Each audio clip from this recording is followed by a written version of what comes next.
So good afternoon. My name is Frank Germann. As Christina said, I'm a professor of marketing and the chair of the marketing department at the University of Notre Dame in Indiana, about an hour and a half, 2 hours from Chicago. And it's a pleasure to be here today and talk about this special issue. So this issue is quite personal to me. I think it comes at a time when marketing's role is being questioned in many, or maybe in some organizations. Right? We've all seen headlines like CMO tenures shrink again, or marketing loses its seat at the table. But rather than accepting that narrative, we wanted to challenge it, to explore how marketing can reinvent itself and reclaim its role as a strategic driver of growth, right? A growth architect or growth engineer, if you will. So over the next 20 or so minutes, I'll walk you through the motivation behind the issue and the key insights from the articles that I believe hold important lessons. Before getting started, though, I'd like to take this opportunity and also thank the authors who contributed to this issue. We really have a fantastic lineup with papers from world-renowned scholars from all over the world. So thank you to the authors. If you haven't looked at the issue yet, I'd recommend that you explore it. So let's see. Why this issue? Right? Why now? So as mentioned, I think in quite a few companies today, marketing just isn't seen as the growth engine any longer. And it's often viewed more as a service department, focused mainly on communications rather than as a key driver of strategy and performance. And at the same time, CMOs are dealing with shorter tenures, shrinking budgets, and really oftentimes higher expectations. And if you look at the first figure, see here on the slide, you can see that marketing's overall influence, or what we call marketing department power, so the power of the marketing function, the marketing department in a company, has been, unfortunately, trending downward over the past decade or so. Peter Eves takes a closer look at that decline in his article in the special issue. But this drop is really puzzling because the evidence really tells a different story. Right? So firms that have, for example, a chief marketing officer, or more generally a strong marketing department, consistently outperform those that don't. So you can see that pattern in this next figure here.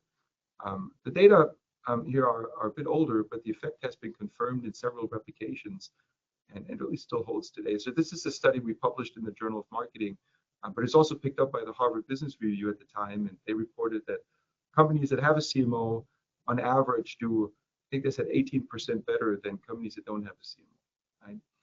Right? So with that in mind, I wanted to do a quick poll, make it interactive. Right? So I wanted to pose the question: in your organization, would you say the marketing department's power has declined, stayed about the same, or increased over the last 10 years? So I'll just give you a little time here. Okay, looks like the polls ended, and I think you can probably see the results. So it's very encouraging to see that 52% of the organizations, the marketing department's power influence has in fact increased, 22% declined, and 26% stayed about the same. So we might have a little bit of a selection bias here in the room, given that we're all marketers. But what we see in the broader data, at least for publicly traded companies in the United States and Canada, that's what that figure from the first slide is from, or based on.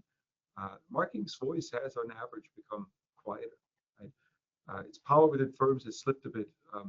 Again, as we saw in that initial figure.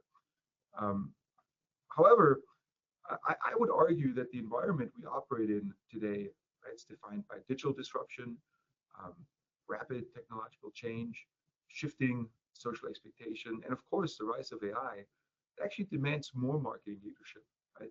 Not less. And that is, I believe, really the core message of this issue. Right? It's a call to action, if you want. Right? The context for marketing has changed dramatically, but its mission really has not. Right? What is marketing's mission? I believe it's to understand customers, create value, and drive growth. Right? So against this backdrop, I believe achieving marketing's mission today requires certain structural changes, a certain type of mindset, and new metrics. So I talk more about these levers in my article, and I'll admit that I might sound a bit like an idealist here, but I genuinely believe that if marketers focus their efforts on these three things, again, structure, mindset, and metrics, we should be able to gradually reposition marketing as a strategic engine of growth, right? Especially in the companies where marketing has lost at least some of its influence. So when I talk about structure, I'm referring to how marketing is positioned within the organization. Right? For example, its responsibilities, level of influence, and cross-functional integration. When I talk about mindset, I mean how we as marketers perceive our role. Right? For example, not just as communicators, but as a growth engine for the business. And when I talk about metrics, I'm referring to what we choose to measure. Right? For example, outcomes like customer lifetime value, profitability, brand equity, and I would argue it shouldn't just be clicks and impressions. Right? And as the framework here, I think illustrates, these three levers, again, structure, mindset, and metrics, are deeply interconnected. Right? Structure enables mindset, mindset shapes the metrics we prioritize, and metrics in turn reinforce both the mindset and the structure needed for marketing to thrive. I'm getting a message here. There's a poor network connection. Can you hear me okay? Or okay, good. Sorry. So let me move to the next slide, and let me talk a little bit about the first level, structure, and connect it to Lee McAllister's article in the issue. Right, so Lee takes a step back and asks a simple but I think important question. Right? What kind of marketing organization are you actually in?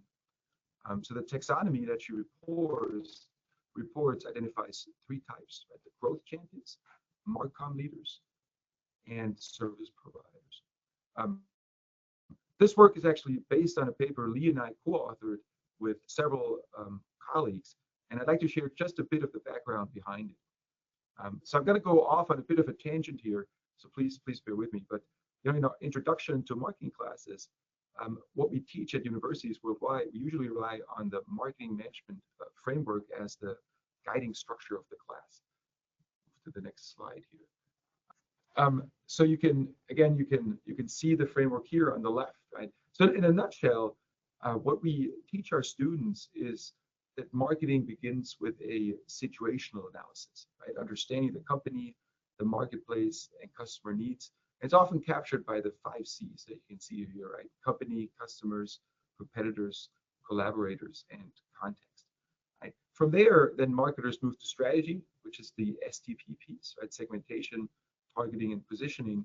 And this is, or this step is all about deciding, right, which customers to serve and how to serve them, right? Essentially defining your value proposition. Right? Why should customers buy from you rather than from someone else? And once the strategy is set, right, marketers develop the marketing mix, which is the 4 Ps, right? Product, price, place, and promotion, to bring that positioning to life. Right? So you decide what to offer at what price, through which channels, and how to promote it. Right? And then the idea is that if you get the 5 Cs, STP, and the 4 Ps right, logic goes that you should have satisfied customers and in turn strong company performance. Right? So it's a mutually beneficial exchange between the company and its customers. Right? This is really marketing 101, and at least implicitly, when we use this framework, we tell our students that when they go into marketing, these are the kinds of decisions that they'll help shape. But as part of the paper, we wanted to test whether that's actually true in practice. Right? Are marketers in real-world organizations responsible for all of these decisions, or only some? And of course, we had our hypotheses, our guesses, but we wanted to test it empirically. So now, the chart on the right here shows what we found. Right? The x-axis represents the components of the marketing management framework, right? The 5 Cs, STP, and 4 Ps, and the y-axis shows the probability that marketers in a given company are actually responsible for So we perform cluster analyses, etc., and three distinct patterns emerge, right? As you can see here again on the right, the graph on the right. So in type 1 organizations, that's the blue line. These are the growth champion marketing organizations. Marketers are heavily involved across the board, right? They have decision authority over essentially all the classic marketing activities. And as you can imagine, these tend to be consumer packaged goods companies and large retailers, right, where marketers often have P&Ls, profit and loss. At Procter & Gamble, for example, brand managers are often referred to as the quarterbacks of the team, right? And as a marketer, if you want to have a fast track to leadership, probably you should look for firms with growth champion marketing structures. Right? CEOs in these growth champion type of companies, oftentimes they come from marketing. But then in contrast, the type 3 organizations, right, that's the gray line here. These are the service providers. Right? Marketers there have far narrower roles, right? The responsibilities are largely limited to promotion. Right? And then in the middle are the type 2 organizations, right? That's the orange line. Right? These are the Marcom leaders, right? Where marketing influences brand and messaging decisions, but has limited authority over things like pricing, product, and place. Now, here's sort of the striking part. Only about 17% of the companies in our sample, it's actually based on 2 pretty broad samples, had this growth champion marketing organization. Right? The vast majority were Marcom leaders or service providers. And I believe that insight is important, right? So again, in growth champion organizations, marketing already is very, very powerful, has a very strong voice, right? It's part of the strategic conversation, and the structure really enables marketing. But in Marcom lead organizations, having an impact as a marketer is much harder and will really take effort. And in service provider organizations, but having real impact is likely extremely difficult. But that's where the article by Fabian Buder and his co-authors comes in. I think it offers a really helpful perspective. So their study asked another important question: what can marketers do when they operate in organizations where they don't have much control? Right? And based on interviews with senior marketing executives, they argue that even in Marcom leader or service provider organizations, marketing can still exert real influence, right? But it has to do so differently than in growth champion organizations. And Fabian and his co-authors identify 4 key themes that help marketing thrive under constraint. Right? So hybrid structures, culture that elevates the customer voice, collaboration as a core competency, and digital transformation in AI. And if you haven't done so already, I'd highly recommend you look at their article. So their message is really encouraging, I think, right? Even when marketing doesn't own much, it can still drive growth by breaking down silos, integrating across teams, and becoming the organization's connector, right? So in other words, even when structure limits authority, mindset can compensate, at least to a certain degree, right? So at this point, actually, I'd like to do another quick poll, if you don't mind. So think about your own organization. What type do you think you're in? Is it type 1, growth champion, type 2, Marcom leader, or type 3, service provider? Yeah, that's really, really interesting. So it almost sort of mirrors what we found in our study, right? So 13% growth champions, 35% Marcom leaders, and 52% service providers. Again, I think what's important is recognizing where marketing stands in your organization, right? So I'd encourage you to maybe think a little bit more about that. But now let me shift gears, move to the next slide here, and talk a little bit about Kim Whittler's article. Right? So Kim's research shows that many CMOs, chief marketing officers today, are being held responsible for driving growth, but without control over the levers needed to actually achieve it, right? So she distinguishes between CMOs who have ownership roles, right, controlling areas like strategy, product, pricing, place, and promotion, and those with influence-only roles, right, where they're expected to persuade peers, but lack real authority. Right? So that mismatch creates what she calls a responsibility gap. Right? So she argues that CMOs with influence-only roles spend more time politicking than leading. Right? The result: frustration, inefficiency, and oftentimes high turnover. So Kim's practical advice is, fairly straightforward, but I think again quite powerful. Right? CEOs and boards, they need to align accountability with authority.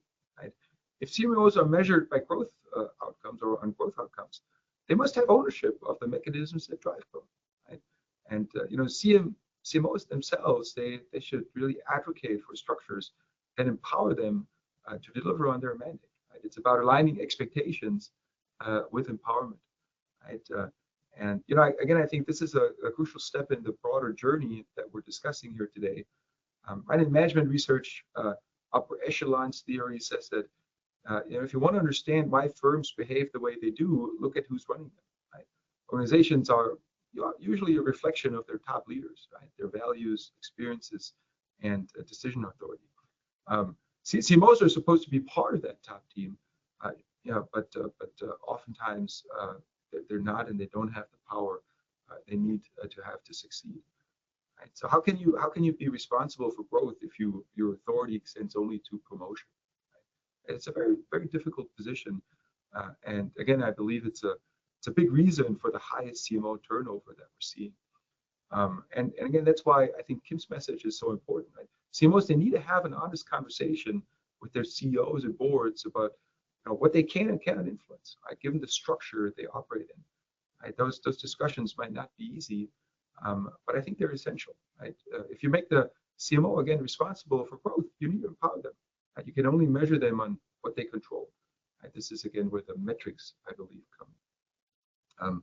So again, I believe progress starts with an honest conversation between the CMO and the CEO and board about roles, responsibilities, and accountability.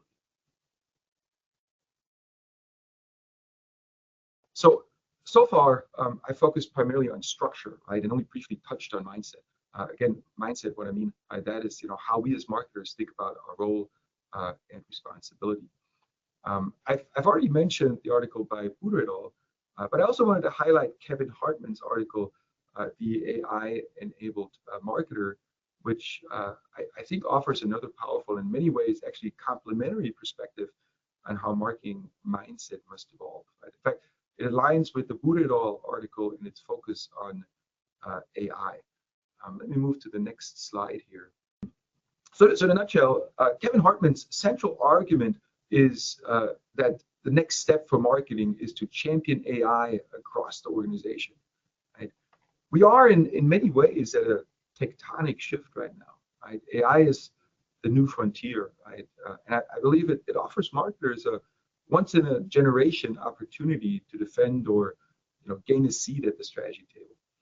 Right? So Kevin conducted executive interviews and a large-scale survey to understand how organizations are adopting AI. And he found that senior leaders often believe their firms are AI ready, while the teams implementing AI see major obstacles. Right?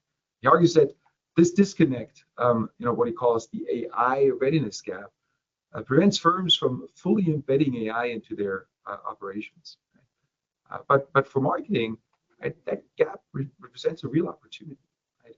Because marketing already sits at the intersection of data, customer behavior, and business outcomes. Right? It's uniquely positioned to help close that gap, I believe, right? To translate AI from abstract promise into sort of measurable business impact. So Kevin's key argument is that marketing can and should become the driver of AI adoption inside organizations. Right? Instead of waiting for AI initiatives to trickle down from IT or analytics teams, marketers, they can and should lead the charge, right? Aligning AI projects with business goals. So in other words, again, marketing can become the strategic builder of the company's AI capability. And when that happens, marketers should gain influence, right? Not necessarily through hierarchy structure, but through insights that they generate. Now, the question, of course, is, where do you start as a marketer? And again, here, I think Kevin offers some interesting insights. Right? So says the most immediate area where I can empower marketers is in the customer intelligence space. Right?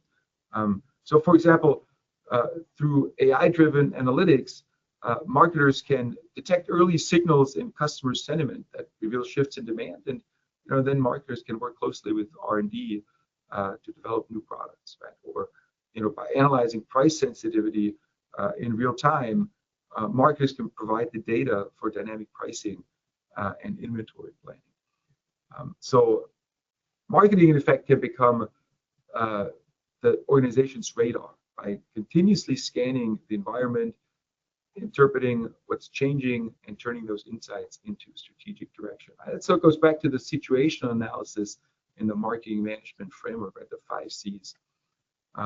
And when marketing harnesses those capabilities, I really believe it'll stop being a communications function and it becomes a strategic sensor for the entire organization. So Kevin concludes his article with several steps summarized here on this slide that I think marketing leaders can take right now. Right? So these steps include 1, evaluating the organization's AI preparedness. Right? What are the gaps? Probably there are some gaps, even if the top managers don't necessarily believe that. But then also in ensuring that marketers are well versed in AI capabilities. Right? Don't wait for AI initiatives to trickle down from IT or analytics teams. Right? Lead the charge. Also, don't wait for top management to ask you to do it. It's again, I think it's a massive opportunity out there. And don't operate in a silo. Right? Foster cross-department collaboration and launch AI projects. But do so with clearly defined return on investment (ROI) goals. And last but certainly not least, make sure to use AI ethically.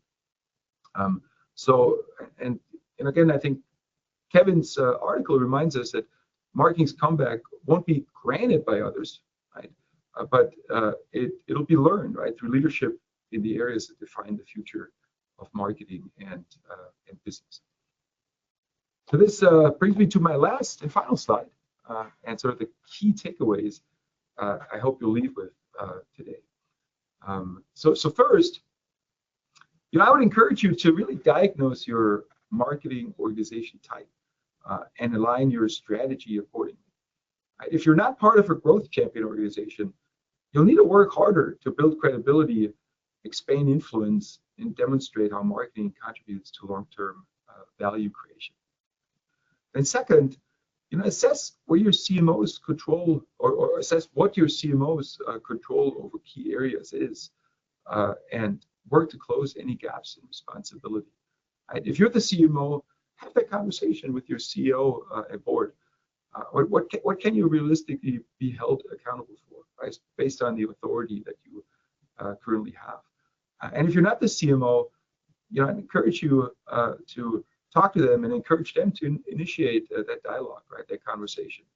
Again, I think it's essential for setting up marketing leaders for success. And then third, position marketing as a strategic builder of AI capabilities in your organization. And, again, I think this is a once-in-a-generation opportunity for marketing to elevate its stature. Right? Don't let it pass you by. Right? Becoming AI savvy won't just boost your value within your current organization, it'll make you more valuable across the entire marketplace as well. Kind of goes without saying. But at this point, you see the last slide here. Thank you very much again for this opportunity to talk a little bit about this special issue. If you haven't explored it yet, I highly recommend you do. And yeah, thank you for being here. And I guess can open it up for questions now.